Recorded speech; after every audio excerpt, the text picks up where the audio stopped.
Hello and welcome to Non-Stop Wrestling Chat. My name is Barry and this is your AEW versus NXT review. I think this is coming out in the last couple of weeks because NXT might be moving to Tuesdays. Which, it's going to be weird just kind of having different reviews instead of having just the one. Anyway guys, don't forget to hit like, subscribe and that beautiful notification bell, and let's get into today's show. AEW first, as always, and we kick off with Rey Fenix versus Matt Jackson. Rey Fenix got the win. 3 stars, guys. I loved this match. There was a little bit of it that felt quite rehearsed. Just a little bit that felt rehearsed and bogged down a little bit. But overall, great match. I really don't see a problem with it. I don't see that there was really an issue. Like I say, it's that little rehearsal part, but it was really, really cool. Then we get Eddie and Moxley cutting this kind of segment. The segment, Eddie was talking about he had PTSD and that's why he blanked out in the way he solved it and stuff like that. They're kind of going on about how like Kenny Omega, stuff like that. The PTSD thing was pretty cool. I thought that was a cool way to sell what happened. Obviously what happened was a fuck up, but they've managed to try and salvage it a small bit. But one thing I didn't like here is they go on to say, oh, it was Impact Wrestling that bought the explosives, the bombs, whatever the fuck they called them, they bought the kind of things, and it shows how cheap they are, stuff like that. And I really think that is so shit. Like, these guys are teaming with you. Yeah, they're the second, third, fifth class promotion that nobody really cares about, that put on good matches, but guys, come on to fuck, like, these guys are teaming up with you and you're burying them so much, which is horrible to see. Anyway, then we got Cody Rhodes versus Seth Gargis or something. Cody Rhodes got the win in like 40 seconds. I didn't know Cody needed a squash match, but apparently he did, so that worked. After it, we got Penta and Cody doing a little thing, so I'm guessing they're going to have something there, which is pretty cool. Archer and Sting have a thing, which I didn't know I wanted to see Archer and Sting, but now I'm thinking about it, I'm actually thinking I kinda do. But I don't want to see a fucking cinematic match. Cool, cinematic matches work, right? Sting might not be able to go in the ring, but we carried the another Cine. No for fucking Lance Archer.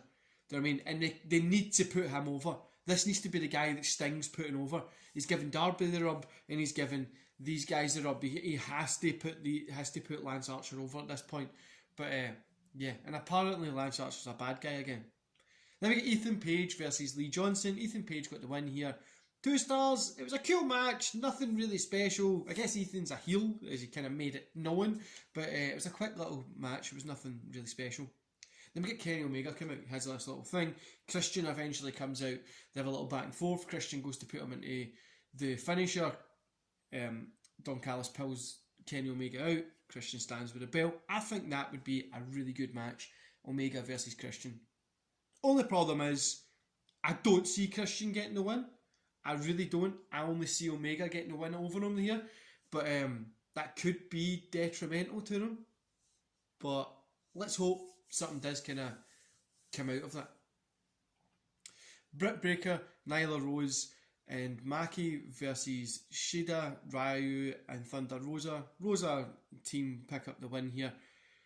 2.5 stars. It was okay. I didn't really like the singing thing that was in it, and it was a solid match. I mean, it was nothing special, nothing to fucking change the history books. It was just a solid match. Then we got Scorpio Sky versus Darby Allin. 3 stars for this one, guys. It was fucking awesome. I'm a big fan of Darby Allin's run. I'm a big fan of Darby Allin.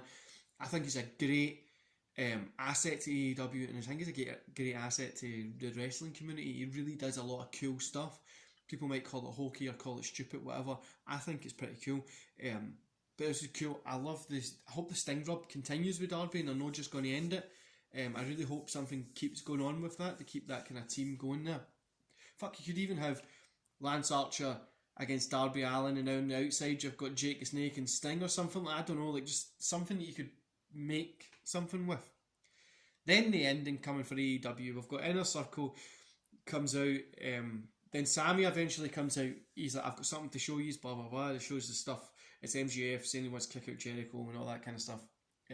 So Jericho's got on a delightful shirt, by the way. You guys know what my shirts look like. These are like my normal everyday kind of making like Metallica and all this kind of stuff. This is like the fourth shirt that I've got that's like Metallica as well. But like just like I normally just wear like these shirts during the day, but you have seen my funky shirt, like my cactus shirt, my floral shirt, stuff like that.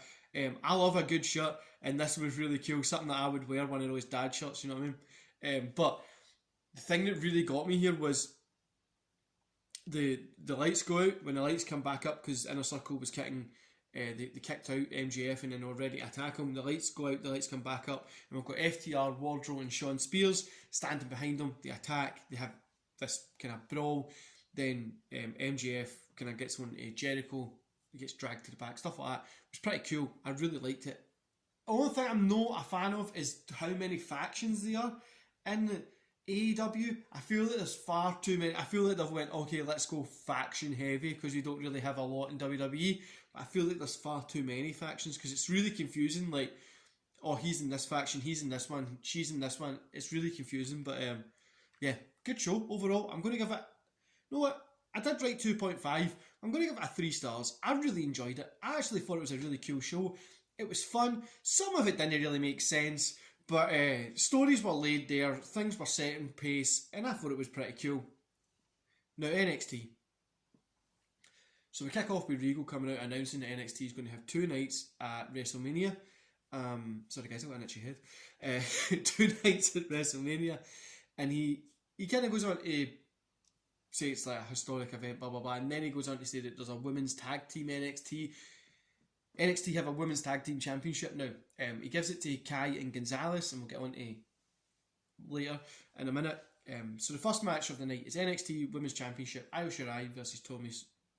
What is wrong with me speaking this morning? Tony Storm. Tony Storm got the win. 3 stars here. A really good match, really enjoyable. Literally nothing else I can say than it was a good match and I really enjoyed it. Then we've got Jake Atlas versus Pete Dunne.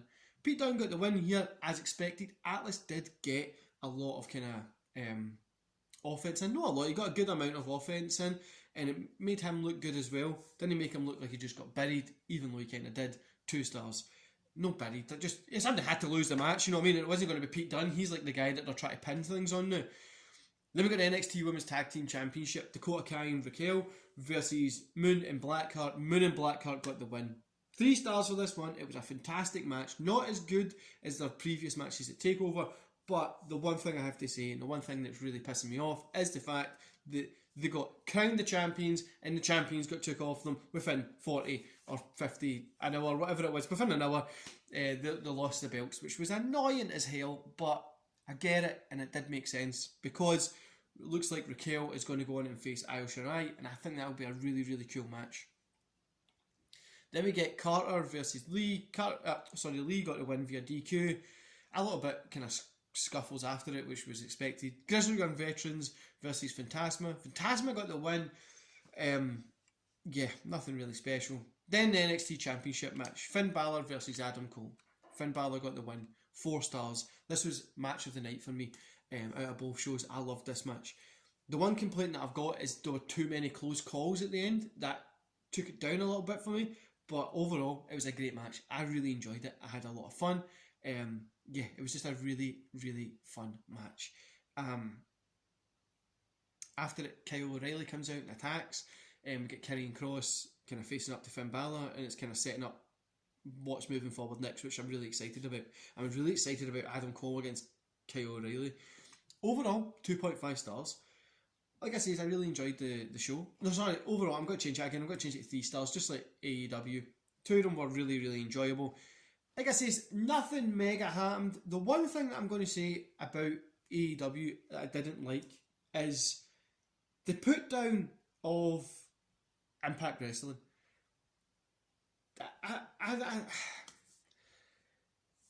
I just could. I don't like it at all. Like, I don't like how they keep putting down Impact Wrestling. No, I get that it's meant to be a joke, blah blah blah. But like, they're meant to be teammates, guys. Let's work together. Why are they not having Impact guys getting pissed at AEW guys and then starting like, oh, AEW couldn't even do fireworks right or something like that? I think that would be hilarious. Coming up, like the both of them start bickering against each other, and then you get a big feud. Could have a special event or something. I don't know, but I just don't like how it's only like AEW seems to be like you don't get an Impact ad on AEW, and it seems that AEW is the only one that's kind of benefiting from this, and like no benefit. Like they're putting Impact down. Like why would you go watch these guys? Pretty much, which yeah, it's pretty annoying. But let's hope something happens with it. Anyway, guys, what I want to say is both shows were good tonight. That Io and Raquel match is going to be good. I'm just reading the notes that I've got here. Finn and Cole, like I say, stole the show for me. What a match. Literally what a match. It was a great match.